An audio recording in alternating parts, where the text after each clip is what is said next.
Hello, welcome back to my channel. Today I'm going to be starting a new series. I came up with a really good name for it and I did not write it down, so my ADHD brain just spit it out and it is gone. It is long gone. I'm never gonna figure it out, remember it again till some random day months from now when I can't fall asleep. It'll pop it. So if you have any suggestions, let me know.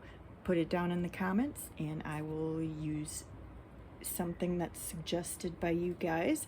Otherwise, I am calling it my 5-star shelf challenge.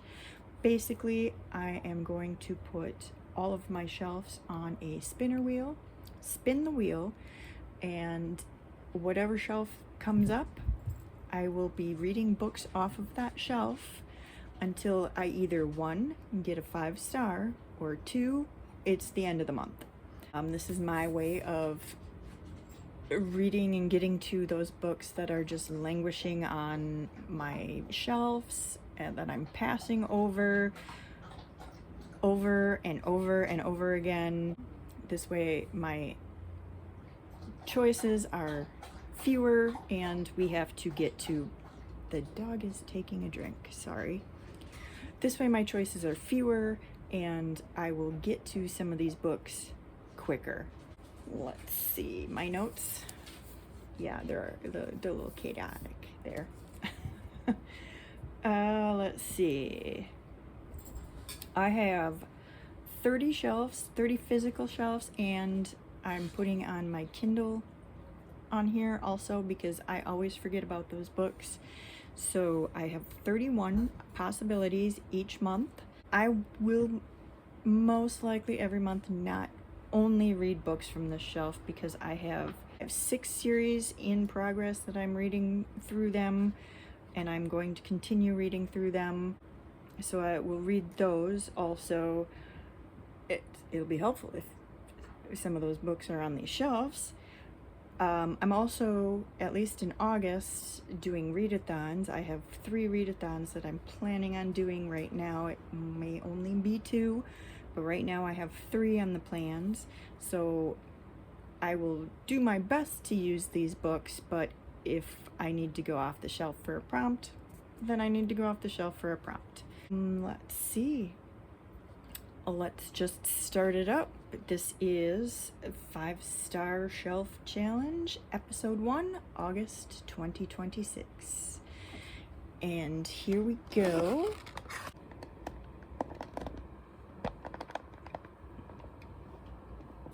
Going to shuffle it 3 times. And going to spin.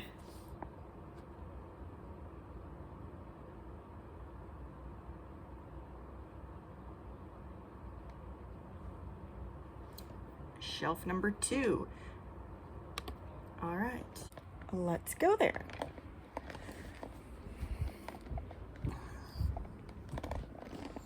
Let me turn some lights on.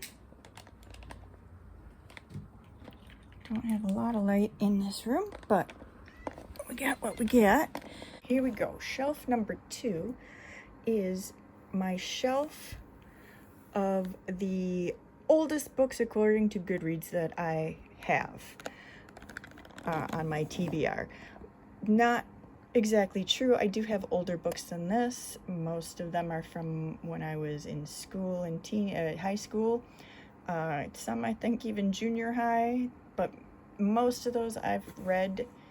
They're all series or parts of series that I really enjoyed, and I still have those books, and at some point I'd like to reread them to see if I do really want to keep them. But what we have here, this is the Dracula Chronicles book number 1, For Whom the Bell Tolls. This is an independent author, independently published. What's his name? It's gonna be tough to get out. His name is Shane K.P. O'Neill.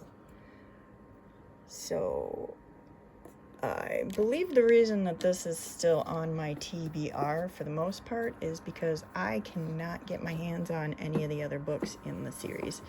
So whether I like this one or not, I will probably have to stop at this book because I cannot find the other books. And then we have Medical Billing Horror Stories. This is a non-fiction, obviously, about medical billing horror stories. We have another non-fiction, Animal ER, from the Tufts University School of Veterinary Medicine. If you didn't know, I worked in the veterinary field for 15 years, so I do have a lot of, also my first degree was in biology, so I do have a lot of non-fiction animal type stuff. And then we have Robert Rankin's The Witches of Chiswick. Robert Rankin is a fantasy magical, oops, you can't see that, a fantasy magical realism-ish type author with some humor in there. So it's a far-fetched fiction. He was a title by his first book that I read from him. It was the title by. The title was Hollow Chocolate Bunnies of the Apocalypse. I could not pass that book up, so I bought it, read it, and loved it. So I have a ton of Robert Rankin books, and there's 3 on the shelf. And then I have the Strain trilogy. This is the second one. I read the first one already, so the second one got put on here. The third one is on a different shelf. But yes, I have this Strain trilogy. And then another Robert Rankin, Knees Up Mother Earth. This is the 7th book, I believe, in the Brentford series. I need to read book 6 before I can read this one. But if I choose this book, I would read book 6, which is Sex, Drugs, and Sausage Rolls. And then I have a Dean Koontz, Watchers. It's supposed to be very good. I did like the movie. And then another Robert Rankin, and this one is Nostradamus Ate My Hamster. I believe this one is a standalone, just like The Witches of Chiswick. Okay, and then the next book is The Beak of the Finch by Jonathan Weiner. I know this was a book for a college class. I've read parts of it. I don't think I ever finished it. That's why it's still here, but I do know I read parts of it for a paper. But yes, nonfiction, obviously, about evolution. And Stephen King, Bag of Bones. I'm not 100% sure about what this one is about, but that is what this one is. And then I have Greg Bear's Blood Music, science fiction.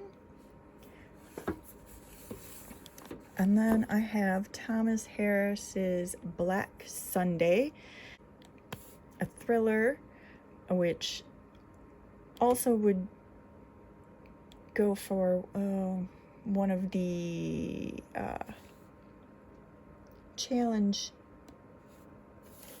yearly challenge prompts I haven't read yet, which is actually what this shelf is. Every book on this shelf would fill one of those challenges, and this one was going to go up here when I had room for it. And then I have The Black Chalice, who is by Marie, what does that say? Jacober? I probably pronounced that wrong. And I'm sorry for that. This is fantasy, looks like. Medieval Germany. Sorcery and sexual obsession. Yes. Fantasy, romance, from years ago. Not 100% sure, but sure. And then I have another textbook-like book here, Biological Exuberance. I remember buying this one, and unfortunately it was on sale. It was on the sale table at the bookstore. I read the title, Biological Exuberance, Animal Homosexuality, and Natural Diversity. And I thought, oh, this would be really interesting to read. I never really opened it up until I got home, and it is literal textbook. It's not normal nonfiction that you would pick up and read. So that's why it's still here, that I haven't picked it up. So this is the shelf that I have for August, which is great because these are the oldest books, some of the oldest books that I own, and I can finally say I read them and got through them. That's 14 books for August, and if everything aligned, I would probably be able to read all 14 books, except we have 2 series which I'd have to read other books for also, because this is the second and this one needs one before.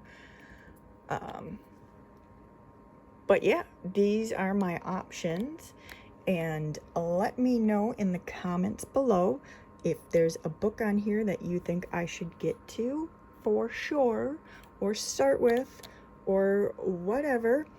Let me know below, and I will make sure that any book down there in the comments are the ones that I prioritize for the month. There we go. There you go. That is the start of my new series, my 5-star shelf challenge. I have 14 choices for August. Again, let me know if there's anything that you think that I should prioritize, and I will go ahead and do that. And my next video or 2, depending on how fast or how quickly I get through books, we'll be going through these books for you until I either get a 5-star or the end of the month comes rushing up and nothing was good enough to keep. And thank you for watching.